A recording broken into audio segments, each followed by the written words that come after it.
प्राचीन समय में दूर किसी देश में 3 साधु रहा करते थे। लोग इन्हें हंसते हुए साधुओं के नाम से ही जानते थे। किसी को इनके असली नाम का पता नहीं था और ना ही इन साधुओं ने किसी को बताया था। ये तीनों एक साथ रहते और हमेशा हंसते रहते। ये 3 साधु किसी भी नए गांव या शहर में पहुंचकर वहां के किसी चौराहे पर जाके खड़े हो जाते और बिना किसी वजह के ही ठहाका लगा के हंसने लगते। ये काम वो लगातार प्रतिदिन करते रहते। पहले तो वहां के लोगों को बड़ा अचरज होता, लेकिन धीरे धीरे वो भी इनकी तरह हंसना सीख जाते, इनसे जुड़ने लगते। और एक दिन ऐसा होता कि पूरा गांव ही एक साथ उस चौराहे पे खड़े होकर हंस रहा होता। जब उस गांव के लोगों ने हंसना सीख लिया हो, अच्छी तरह जीना सीख लिया हो, तो साधुओं का ये दिल किसी नए गांव, किसी नए शहर के लिए निकल जाता। इसी तरह ये 3 साधु एक जगह से दूसरी जगह जाते और जहां भी जाते लोगों को हंसना सिखाते। धीरे धीरे इन साधुओं की कहानी चारों तरफ फैलने लगी और लोगों के मन में इनके लिए सम्मान बढ़ने लगा। लोग ये समझ गए कि ये लोग कोई आम साधु नहीं है, बल्कि महात्मा है, क्योंकि इन्होंने बिना कुछ बोले ही लोगों को हंसना और जीना सिखा दिया। यह समझा दिया कि किस तरह हम बहुत कम में संतुष्ट रह सकते हैं, खुश रह सकते हैं।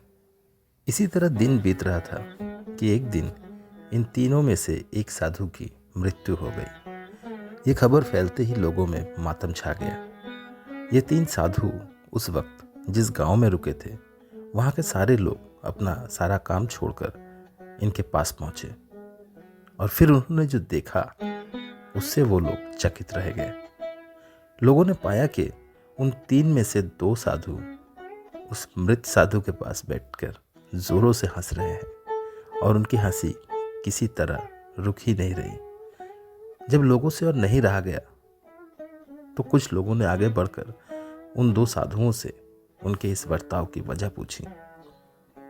जवाब में पहली बार उन साधुओं में से एक ने लोगों से बात की और उन्हें बताया कि पिछले दिन जब वो इस गांव में आ रहे थे तो इन तीनों में से इस बात पे शर्त लगी थी कि किसकी मृत्यु पहले होगी और कौन हंसते हंसते विदा लेगा। और आज उनके इस दोस्त की मृत्यु हो चुकी है और उसने ये शर्त जीत ली है। इसीलिए वो हंस रहे हैं, वो खुश हैं अपने दोस्त के लिए, वो खुश है कि वो जीत के इस दुनिया से विदा ले चुका है।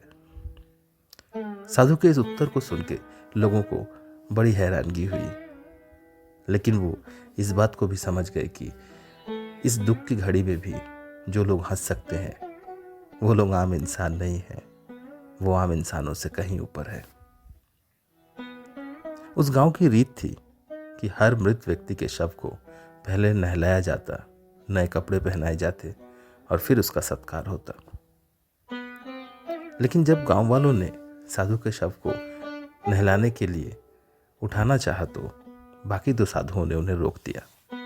उन्होंने कहा कि उनके इस साथी ने कभी भी किसी तरह की गंदगी को, किसी तरह के पाप को अपने चारों तरफ आने ही नहीं दिया और हमेशा हंसते हुए पवित्रता के साथ जिंदगी को जिया है।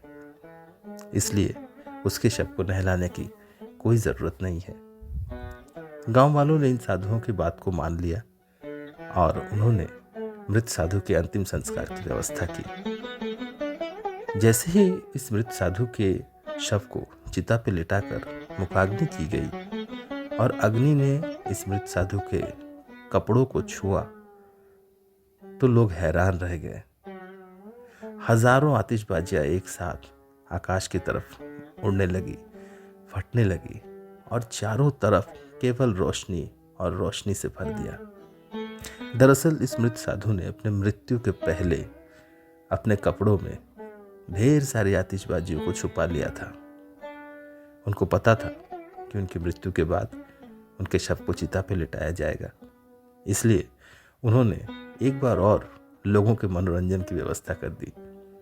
लोग समझ गए कि जिस इंसान ने अपने जीते जी बाकियों को हंसना सिखाया, जीना सिखाया, उसी ने यह प्रबंध भी किया कि उनकी मृत्यु के बाद भी लोग हंसते रहे। इसके बाद वहाँ मौजूद सारे लोग दिल खोल कर हंसे, ज़ोर ज़ोर से हंसे और हंसते हुए उन्होंने उस महान आत्मा को अंतिम विदाई दी। दोस्तों, हम अपने रोज़मर्रा के जीवन में प्रतिदिन बहुत सारी परेशानियों का सामना करते हैं और हंसना ही भूल जाते हैं।